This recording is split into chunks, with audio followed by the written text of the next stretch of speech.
All right, I interrupted our conversation, Karen. This is the Gray Paper Pod. We're heavy into conversation before we even hit the record button here. So, welcome back, Karen. Thank you. So glad to have you back. You look so cozy, but I know it's because you're a little under the weather. Welcome Yep, back. working from home. It's all good. Yep. This is the Gray Paper Pod. I'm Mike Carlson from Gray Paper Legal. I'm Karen Westwood, Director of the Hennepin County Law Library. We were just going on and on about downtown spaces. There's an article in the local paper here, the Star Tribune, about office space and how all of these building owners aren't making their payments because they don't have the tenants. And we were just talking about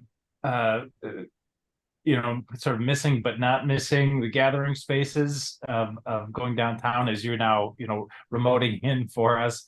And you Exactly. were just saying you were talking about associates at law firms and whether or not that experience is valuable. And sorry, I interrupted to start the record, but go on. Yeah.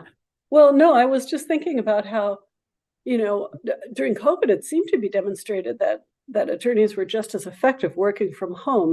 They could hold their meetings, do all that writing and research and so forth.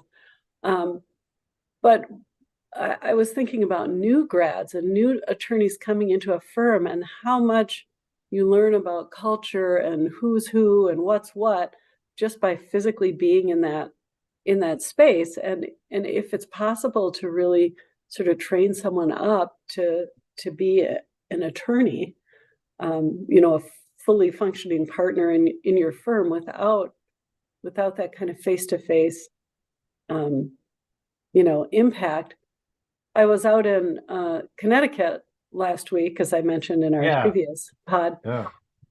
and my sister-in-law is a Connecticut trial court judge, and she was saying, a lot of people these days are graduating from very expensive law schools and taking jobs where they don't have to move to the city where the work is because they can pay their loans off if they just stay in their moderately priced apartment and do, a bunch of research and writing and kind of project work for law firms. And they're being offered, great salaries to do it. But she said, what's the long game there? You don't learn how to be an attorney, really. You learn one slice of that work.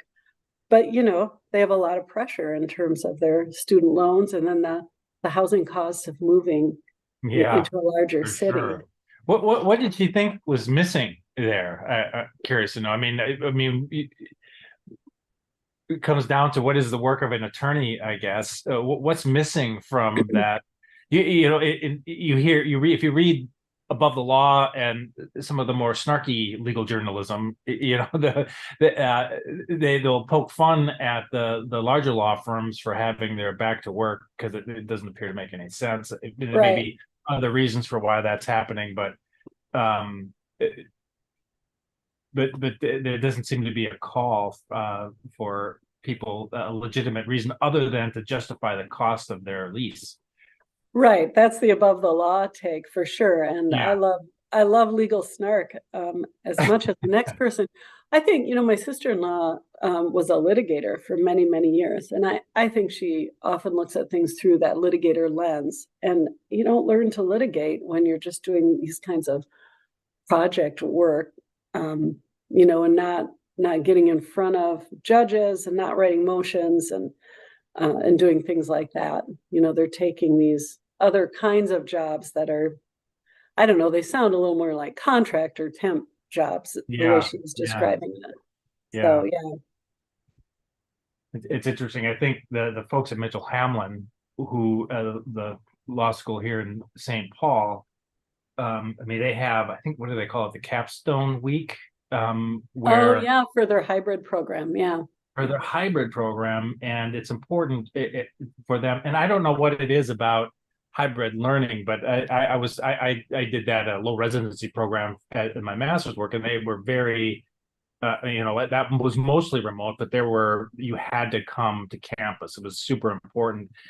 And they cited a study, which I cannot find. This is a research issue Oh, that that yeah. that that that those little touching bases, just being there live in person, improves learning outcomes over a fully remote program. That there's something about, even if it's just a small in-person touch base, which improves learning outcomes. And but I don't know why, what, or sort of what, I totally believe that. I mean, I've had Right. conversations in my master's program where it was just sort of a casual, like, oh, that's why you're not getting what I'm trying to say, right? There was Right. sort of, I was not clear about that piece of my work, or my writing was not, I was making assumptions where I shouldn't have been, or whatever. So there's several cases like that, and I don't know just functionally though why that's an in-person thing. Why you don't get that from an email exchange, or from more formal writing, Or a or just phone call, what we're or doing yeah, right now on Zoom. yeah. I don't know why that doesn't happen that way. Well, I know I was at Mitchell when they were setting up that hybrid JD program, and they made a lot of reference to soft skills. You hear that referred to in legal Yeah, education, and that idea of getting students into physically on campus and doing work in groups, which in theory you can do online as well, but you can see it happen live in action, and doing sort of oral presentations. And I think just a lot of that, like how you dress and how you carry yourself and how you interact, both in the formal, like, presentation to the judge, but also with your co-counsel and opposing counsel in these sort of mock situations, um, seemed to them to be a really important aspect of it. Now, as I describe it, of course, that was all pre-pandemic. I think, well, you could set up a virtual courtroom now, yeah, right? Do it all yeah. online. And what would be the difference? I'm sort of old school. I think maybe there is a difference, but I don't know.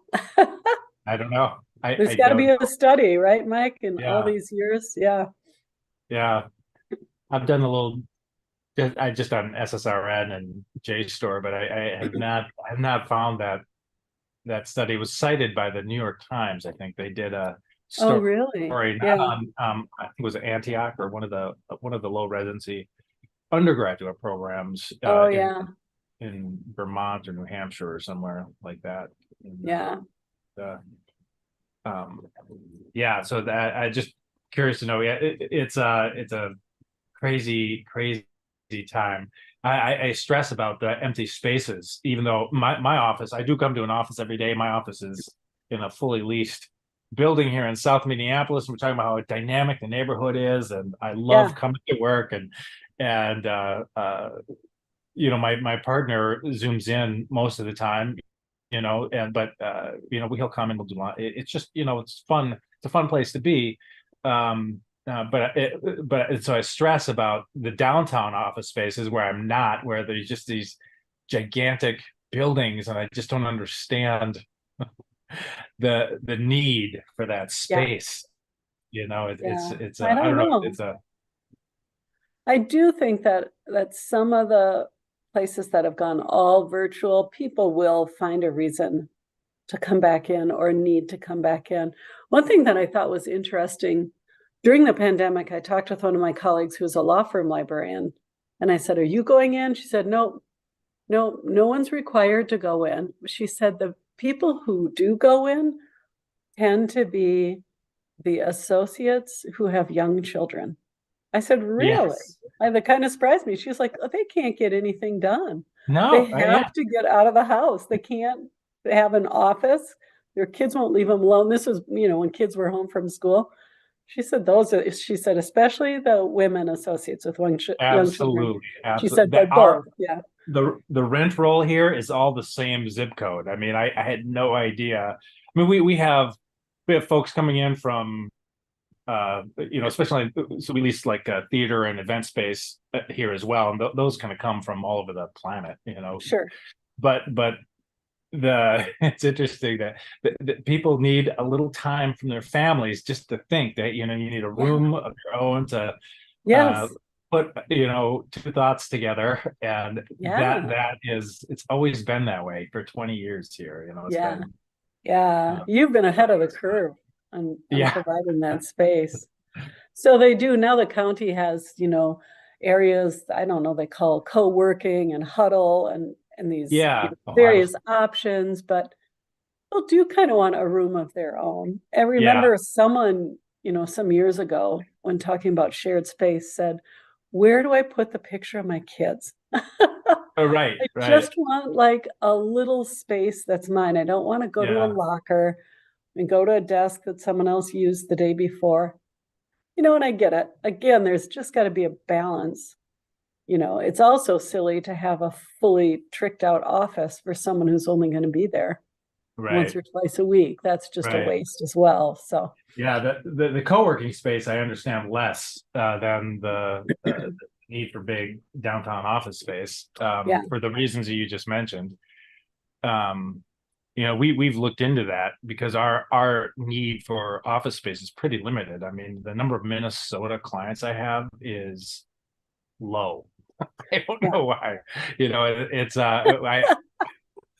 my clients are everywhere else for some reason, for the Is most that right? part. And we're doing this. Um, so we said, well, maybe it's a little less expensive for us to operate out of, co-working, but I don't know, I just have too much stuff. And it's like I have a picture of my kids. Well, I know you do. You have your coffee cup and it Yeah, seems silly, but you don't want to drag that around every day. You just want someplace. yeah. So, yeah, fun. Well, thanks for continuing that conversation with me. You did a legitimate librarian trip this last week. Can you tell us a little bit about your experience? I'll tell you a little bit about it. So I was visiting, my sister-in-law, the judge, and her family out in Connecticut. And one day on my own, I took the train into New York City. And so it's 2 hours from New Haven into Grand Central Station. And one thing that's super enjoyable about that is watching everyone else be commuters while I was on vacation. Yeah. So I'm like, you're going to work and I'm not. But I made my way down to New York Law School, which is a standalone independent law school right in New York City. You look down the street and it's the new World Trade Center building. They're within blocks of like the International Court of Trade and the Second Circuit Court of Appeals and the City Hall. So all these courts were all around, and the library building is a new building. It was actually the first building completed in Manhattan post 9/11. Oh, And really? so, yeah, so I visited this colleague who I don't know especially well, but I've known her for years, and I run into her, more often than not at the annual meeting of the American Association of Law Libraries. And so I just said, Camille, I want to see your law school. So she was like, okay. So, we looked at, we talked, as librarians always do, about these historic books that we have, these large treatise collections. I said to her, I suppose, do your students have to do a long paper or a thesis of some sort? And she said, yeah, they do have a writing requirement for graduation. And I said, well, must be what they use these treatises for. And she said, I don't think so. I just don't think students use books anymore, if at all Yeah. possible. And of course, she has old reporters and things on the shelves, but no one kids themselves that anyone is going to the print volumes for those. So it was interesting, although she had quite a beautiful little archives room. And that's where there are old materials that people love because they're kind of pieces of art, and they do have content that you can't find digitized other places. She was talking from an engineering kind of a point of view about how they used what they call bathtub construction. They basically made a big concrete tub and set the building in it because the water table is so high on Manhattan that, and then there's a pump room that's built right into the Oh library. my But gosh. they had Yeah. books in the basement level. I don't know if I could sleep at night. Knowing that my library was essentially, sitting in a swamp. Swamp, yeah. That's that's interesting. Brand new building. So we were just talking about unused office space. What's the justification for a new library? I mean, is this a historical? Are we talking? Are libraries just now museums or? Well, I mean, it's interesting. And so that would have been about 20 years ago that Yeah, um, yeah, that this building opened. And of course, it was just a new building. The library already existed. So they didn't go out and purchase books. That's always the question. If you were starting a new library today, yeah. would you buy any books? How many books would you buy? How would you decide what to get in print? But she said, there were quite a few students there studying. And I said, so you do still have students studying here? And she said, yeah, they do. They love the study rooms. They study at Carroll's. Um, they appreciate the space and the quiet and of course the research assistants and all the trainings on all the online platforms and so forth. But I'm not sure, to your point, Mike, what the books are doing except sort of being buffers between study carols, Yeah, yeah. you know. It's, I do think it'd be interesting to try to do a research project in print only, assuming that Oh yeah. I don't know what that would be like. Um, I honestly couldn't imagine doing that. I imagine is there a copy of the digest that I mean I use the key number system Yeah. every day. I mean I'm a All the regular time. Yeah. user of the key number system. Yeah. That's pretty old school. I use that more than I use any of the other newfangled tools. Actually, Yep. I'm still even with the new AI Yep. items. Do you have your copies of the I'm digest? not, I didn't notice if they had like the big digest. Remember the decennial digest? Yeah, yeah. They may have had like a New York digest or that area, in print. But she didn't, yeah, we didn't really talk about that. Funny, we were just But talking yeah, about. we did. Oh, I'm sorry. Yeah. No, go ahead. Go ahead. Go ahead. I was going to say the thing we did talk about, since there we were, wandering around New York looking at these big buildings, was she'd introduced me to someone else on her staff, and I didn't recognize him. And she said to me, he rarely goes to that annual meeting. And I tell him, that's where you meet people around the country. So when you get those obscure faculty requests for documents from some county court in California, someone to call out in California and say, what is the real story on getting documents from this court? She actually told a story with that exact scenario, saying she called one of her colleagues and said, I cannot figure out how to get trial court documents from this place. And they were like, oh yeah, that's that court clerk there. That's just Yeah, famous locally. So none of yeah, the courier services will go there. But you know what? We have a new librarian who's just starting, who interned there and knows someone who can oh my something. gosh. And she's Yeah. like, and so she got the documents. And I was saying, yeah, just last year I had a problem with getting a check cut for one of our subscription services, and we were actually cut off for a couple of weeks. But I knew, just because of some kind of exchange with a colleague down in New Orleans, that they had the same service. So I said, for 2 weeks, any request we had for a Law 360 article, I sent an email to my pal Sarah and said, can you get this article and send it back? And the only reason I know Sarah is through meeting her at these annual Yeah. meetings. So it's interesting how you can get so much more sophisticated with online research. But there's something about that interpersonal connection Still something about that it. there's Yeah. still some local things, people can still help you.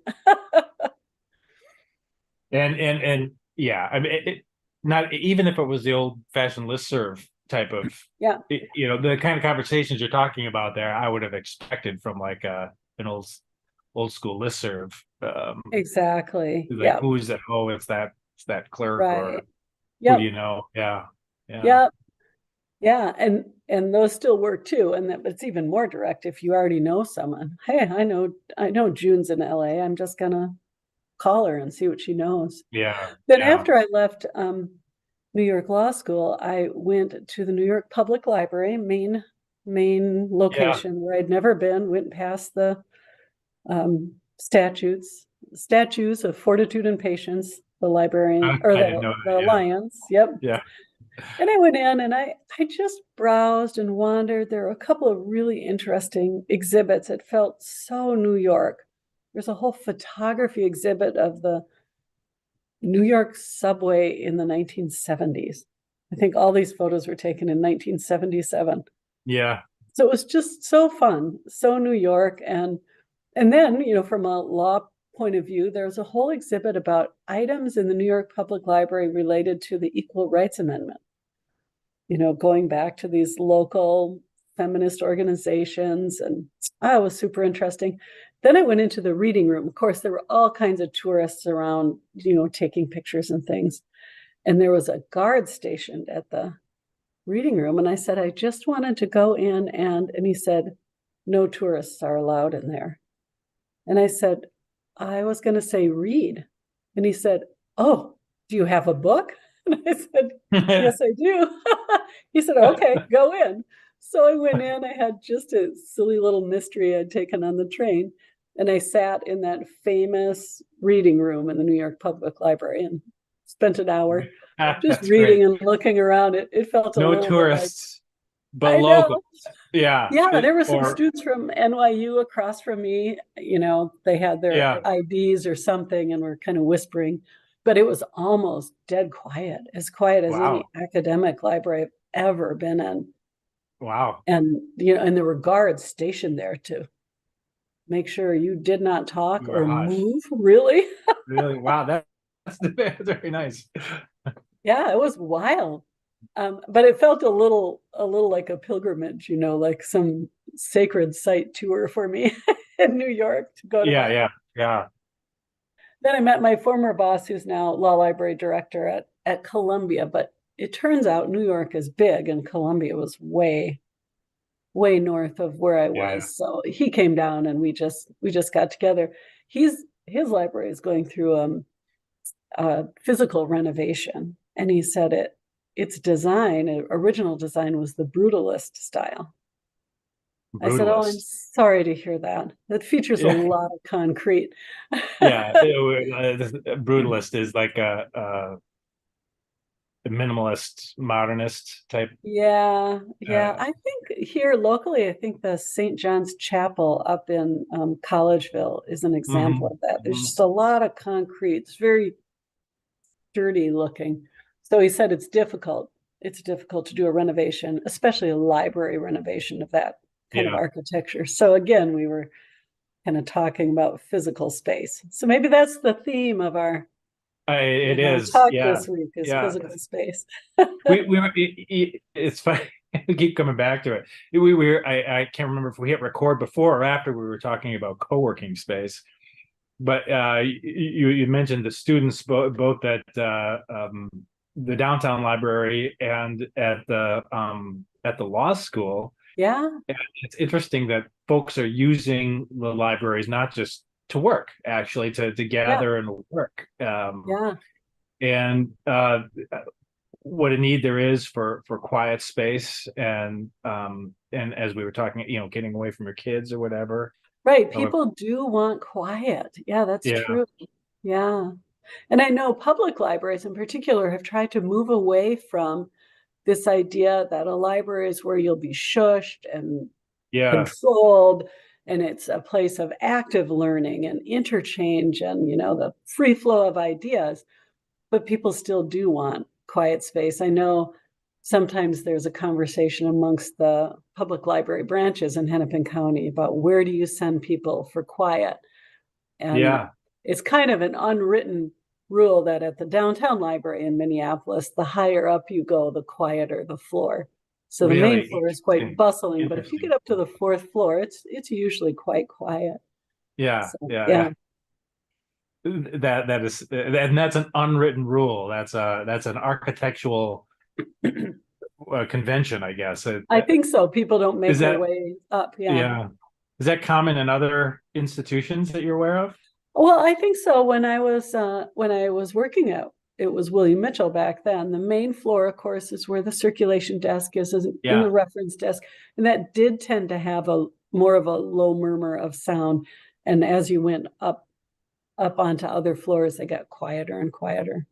When I first started there, there was actually a section, I think it was half of a floor, that was also a laptop free zone because people wanted it so quiet that the sound of the clacking of a laptop yeah. keyboard was disturbing, Not permitted. Yeah. which actually, I thought was silly at the time. When I was working there, I had small children. I'm like, oh my gosh, there's Yeah. chaos in my life all around. I don't understand this idea of quiet. How it could be. Yeah. But sometimes when things are so quiet, then the smallest sound is kind of magnified. Yeah. Yeah. It's twice as bad because it's so pristine. Yeah. Right, right. And the clacking of keys, I think, is a bothering sound. My memory of working in the law libraries was, you'd find a desk among the stacks, or it was Yeah, sort of a fort in the wilderness, or it was never like a just a space to camp out. It didn't hardly even seem intentional. It seemed like a extra desk to fill up space, and then you could camp out there. And that and then places like the St. Thomas Library have the co-working space where it kind of works to have a gathering space in the middle, and there are these suites along the side where you can right. break out with a group, and that'll Yep. keep it quiet. Or if you need quiet, you can take one of those spaces, and that seems to work pretty well there. I would say I see students there quite a bit. Um, uh, Yep. but yeah, it's interesting. That people are intentionally going there now, and, Yes. and maybe at these law schools too. Those spaces are a little bit more intentional for students to come and study. Oh, I definitely think so. And there didn't used to be as many group study rooms in law schools, but I think that there have been curricular changes. And Mm, I'm not sure, but my impression is in the past, there weren't a lot of assignments that required groups to work together, but that there are more now. And so they do want a space, especially a space that's outfitted with like the ability to share their computer screens, up on a larger screen, or people still love a whiteboard, a big whiteboard, or yes, yes, markers to write absolutely. on glass walls. They love it. We got rid of ours, and it's like we keep reaching for it. It's like, I Yeah, wish it's like, why did we do I know. that? That's Sometimes old funny. school is the way to And go. this is super interesting. We talk a lot about how COVID has changed things, but the technology, curriculum, these are all things that are shaping the our workspaces, our architecture. It's Yeah. super interesting that you Oh, can't just blame definitely. it all on COVID. Right, Um, right. Yeah, I know. Back when I worked at Mitchell, we had actually a flood. So it didn't reach the books, but the carpet had to be ripped up, which meant all the shelving had to be lifted up. And they took that opportunity to shift the shelving so it was wider and became fully ADA accessible. And as part of that, then got rid of some of these old books that no one was using anymore and built some additional study rooms because it just became clear that that's what people wanted was the ability to work in twos and threes and groups together. yeah, Um, yeah. yeah, Which is challenging for these workspace or these co-working environments, I imagine, where yeah, they're not as well structured because it's just a long table, and the pricing model is usually what it's a $35 daily drop-in rate where really you're not able to talk to anyone else. And so yeah, what's the value of that? right, If it's a study space, that's different. I mean, I guess I would probably go to the library to do that. I, you know, right. I don't know. But Yeah, I guess if you're working, you need a little bit more diversity in available workspaces to have it really function for you. right. Um, uh, so these libraries, I guess, are quite distinct. It's interesting that still that nobody's, could be too that they are folks who have families, Right. and that's why they're using that space, or are they coming for some other reason, just to have the truly quiet headspace that you need to study. I Right. don't. Yeah, and I mean, and some is scheduling. If you have a class in the morning and another one 4 hours Right, later, you're right, going to right. land You right have a meeting or there. two. Yeah. Yeah. One thing my colleague Camille said is, these students don't want to crack a book for anything. They want to do all the research online. But she said she can't convince them that an online textbook is the way to go. She said they want a physical textbook. That boggles my mind. Isn't that wild? I Yeah, mean, the cost for texts at law school should be it should $0. be. I Yeah. mean, And yeah, and Callie produces these free textbooks. And she said, Camille said she talked some professors into using them, but she said students prefer having a physical book that they can write in and refer back to. And I just find that really interesting. that is interesting. Yeah. Even today's students. Yeah. I mean, that's her anecdotal, Yeah. observation. Yeah. So, yeah. And it's expensive. It's obscenely expensive. It's She says unfair it'll be like expensive. $245 for a book. Yeah. I mean, that's a job for law schools to handle, is to say, no, I we're not know. going to charge, we're not going to make you buy the professor's uh case book Yeah. because it's case law. And, if you want to edit that for readability, give them the page numbers or something. I don't know. Yeah. Yeah. I know. There's It's plenty of it's really secondary source interesting. material out there if you need the Yeah. supplemental Yeah. explanatory material. Yeah. Yeah, that is interesting. I do think law students have very, very and drive. Maybe you, our colleague Michael might know a little bit more about this than we do, but I Yeah. sort of think that, and I'm curious to know how student expectations drive law school policy in terms of things like books and use of library space and Right. uh, their own education, what kind of convention they're expecting, and if they're not getting it, they not give their professors the reviews that they need, or Yeah. I don't know. And so much of law school activity is driven by making sure students feel connected so they'll be productive alumni for the school. yeah, right, for sure, for sure. Yeah.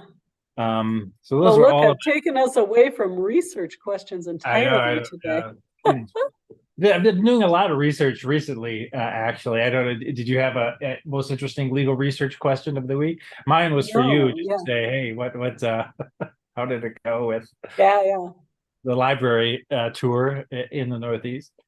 Uh, Westlaw did announce they dropped these. Anybody who's listening to this is aware of Westlaw Precision's new AI co-counsel integration, and uh, I've been using it for some time now. I got early access to the AI Assist tool. I did not purchase Core Counsel Core yet. It's an additional chunk. But I probably will. I'll probably jump on once I get a project that sort of requires it. I'm sure I'll add that as well. But We're going to have to um, learn a whole new vocabulary for what these things are, right? I know, Precision, core, co-counsel. Yeah. yeah, all the products and yeah. I was looking at a case yesterday, this morning, actually. I wonder if I still have it up here. It's got two treatment flags, and it's got a red flag because it was amended and superseded by another Okay. case. It's got an overruling risk. The number of treatment flags are on Westlaw now are extensive. There used to be, three flags. Now we were talking Right. about this last week, I think, how many there are. It's Well, got. and I didn't realize that a single case could get more than one flag. That's interesting. That's what made me pause on this one. It Yeah. makes sense. It's got a red flag because it's been overruled for at least one point of law. But there's also an overruling risk, which is an interesting. Well, I think quite a helpful additional tool because the citator just relies on citations to itself, right? So if another case has overruled your case, it's citing back to that case, and the citator relies on that network. Whereas overruling risk relies on the key number system, essentially, if it has to do with that point of law, and another case has addressed that point of law negatively, then you get an overruling risk marker, which is just beyond the immediate citation network. Forget what they call it on Westlaw, by implication, I think. Overruled by implication or something like that. They had a Yeah. So, but in your particular instance, was it the same legal issue for both of those? I mean, because if a uh, case has been overruled, you're like, yeah, there's an overruling risk, clearly. I don't think it would be. I don't think it But could so be. it It would would be a be, different yeah, issue that then is like sort of subject to risk of being overruled. that's correct, because if you're looking at the key number system, or if you're looking at the case law itself, and each head note in that will have articulate some point of law, Right, the subsequent case is going to say nope, that was incorrect. right. So it's got the negative citing reference directly. That'll give you a red flag, and then um, you wouldn't require the overruling risk if it was for the same head note. Right. Yeah, yeah, that would be, yeah. Okay, good. That's good. Because I thought if they're doing Yeah. that both, and that's just lazy and it's sort of doubling up for no reason. But Oh, yeah, right. Just using the math on the right. yeah. Um, but I've been liking it actually. It's a very easy to use tool. All of the new features. There's some of the features I haven't used yet. Like their fact-based queries and things like that. I haven't jumped in.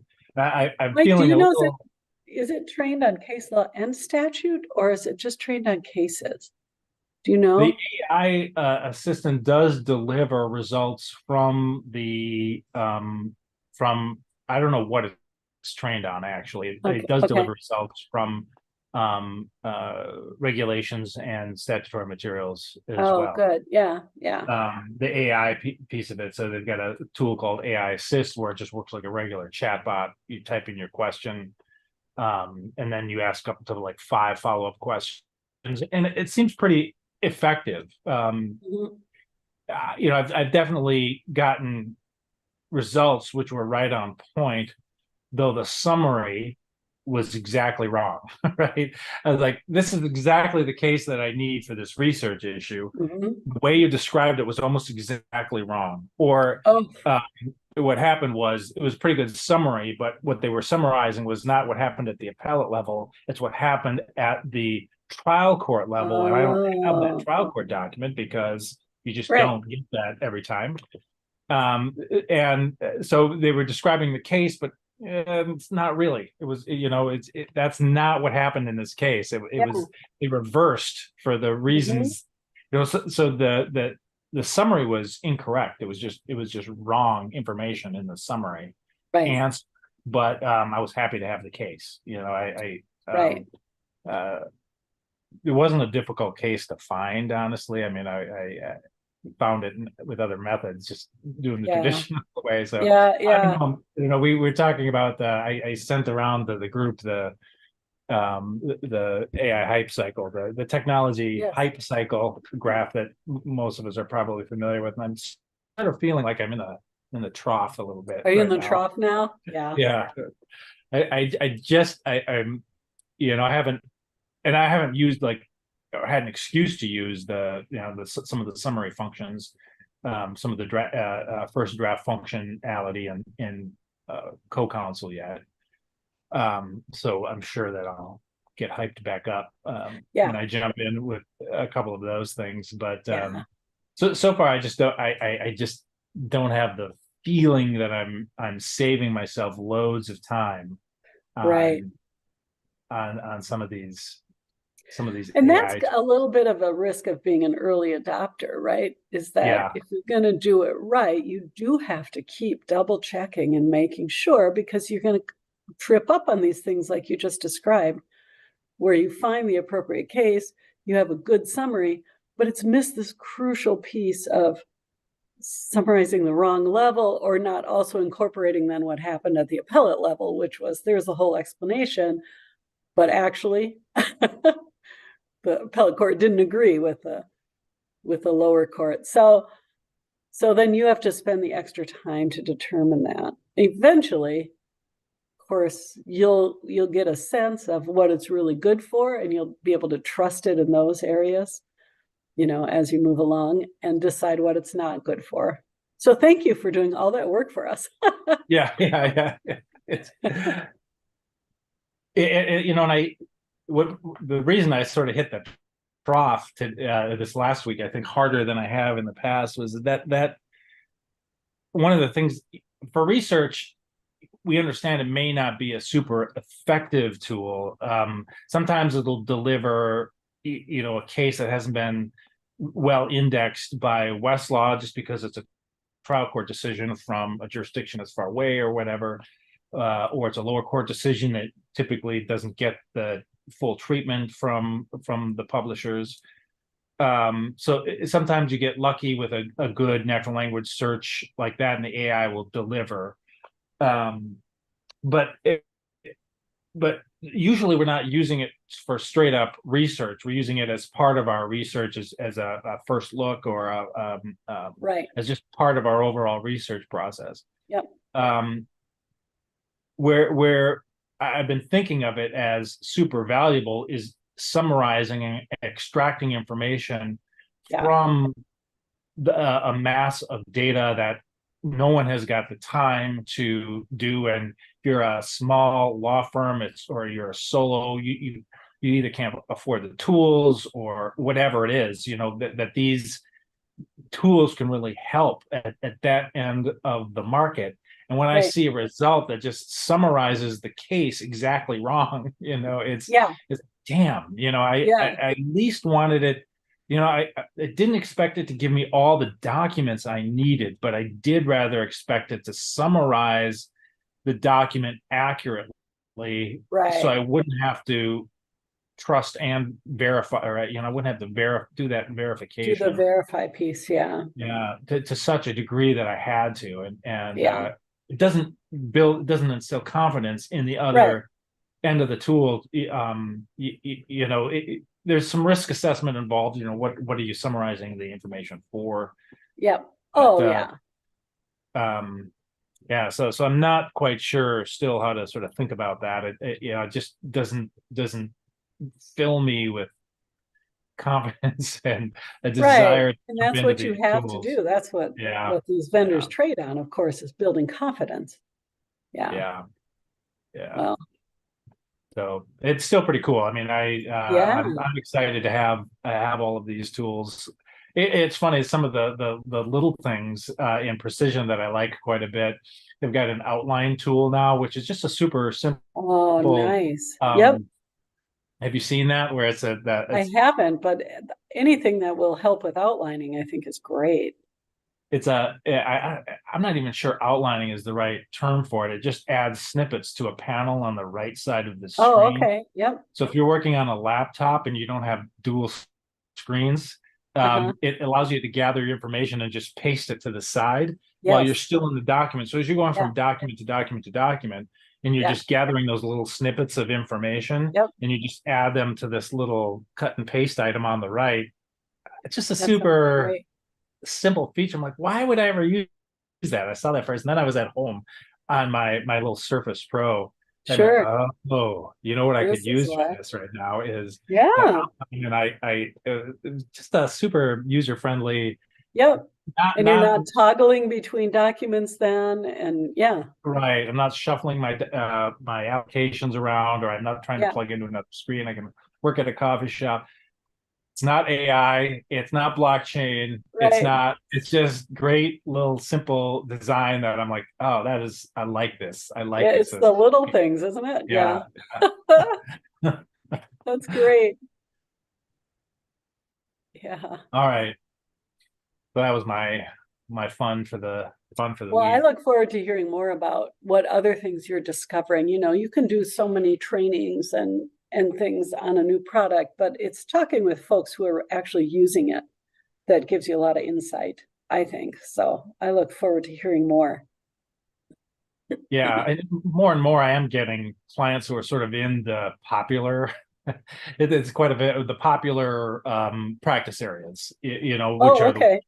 if you're on Westlaw Precision, you can see that the enhancements are applied to certain practice areas. So Yeah. copyright, arbitration. I for some reason have a lot of trademark clients.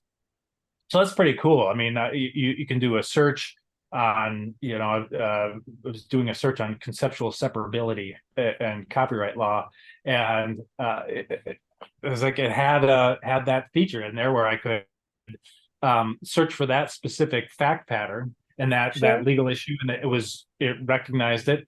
There's a key number for that as well, so I'm not quite sure, like why I would use this instead of the key number system when I believe it's also built on the key number system.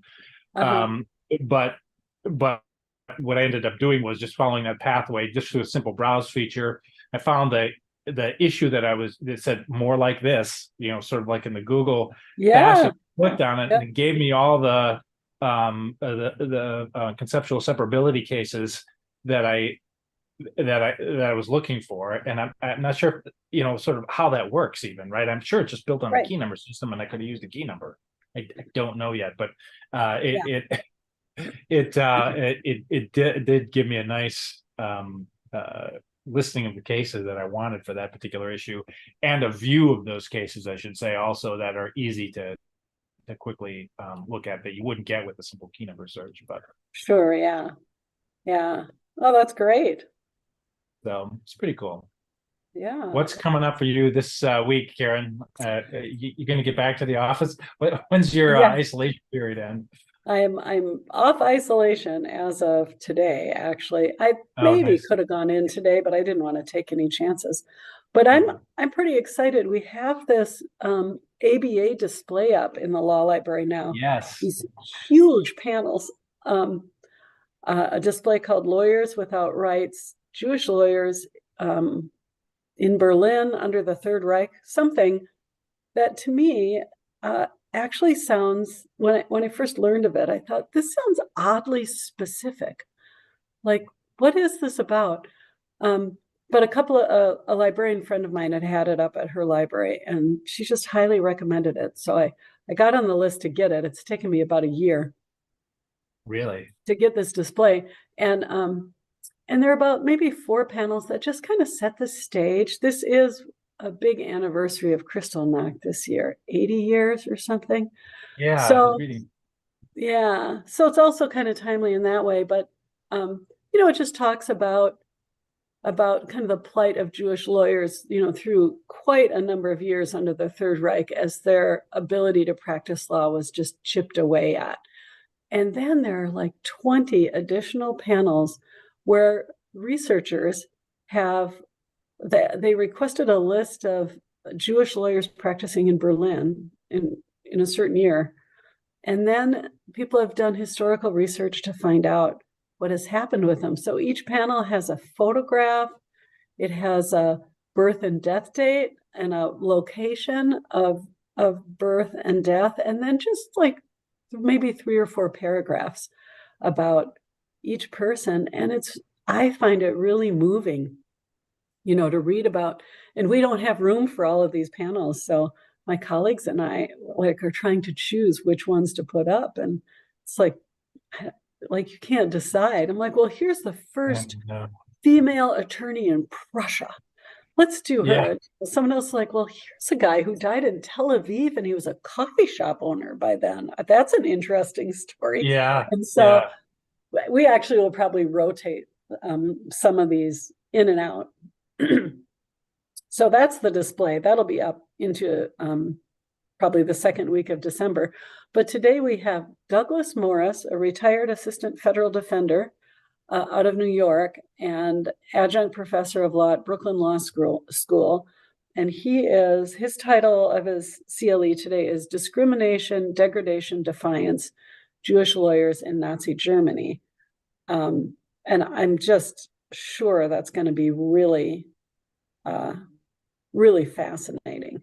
And then the second CLE, also affiliated with the display, is the Nuremberg trials after World War II, strengthening law against war.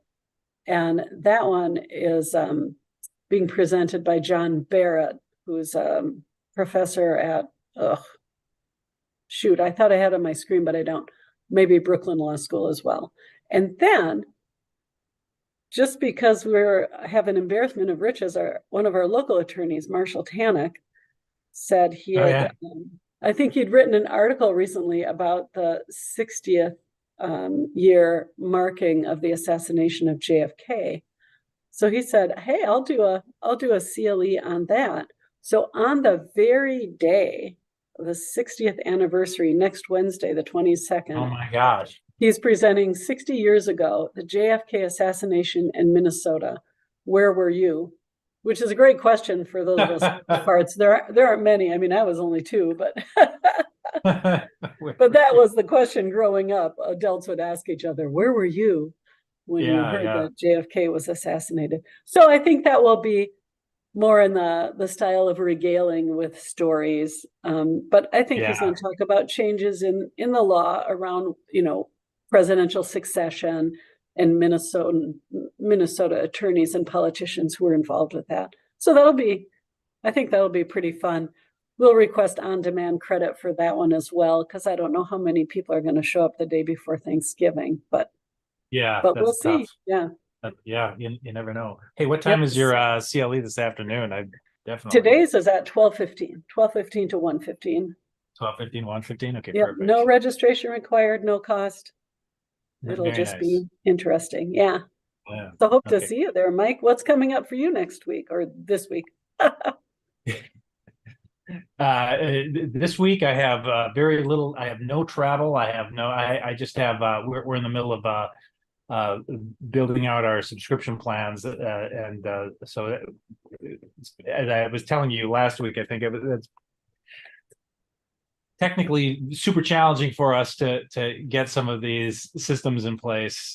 So we're excited to be wrapping that up. I think we built a whole new grouping of litigation templates and automated templates, and so I think we're getting those launched finally this week.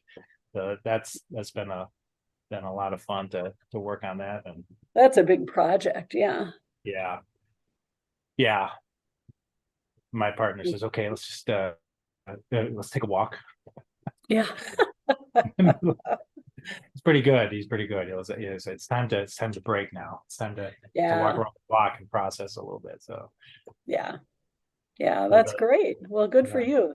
We got the initial launch out last week, and the final packaging happens this week. So that's super. But we'll be off of this next week for the holidays. Right. And, we'll be putting together a CLE also for December. One of the topics that we've talked about in the last couple of weeks. Now I think it's going to be architecture. Now I want to do a piece on architecture. I'm going to have to find an architect who can talk about narrative architecture or something like that. I don't know. And, Oh man, there is so much to think about around that. Yep. All right, Karen, thank you so much. Thank you, Mike. Always a pleasure to chat. Have a great rest of your Friday, and we'll be in touch. Yeah, you bet. Take it easy. Yeah, thanks.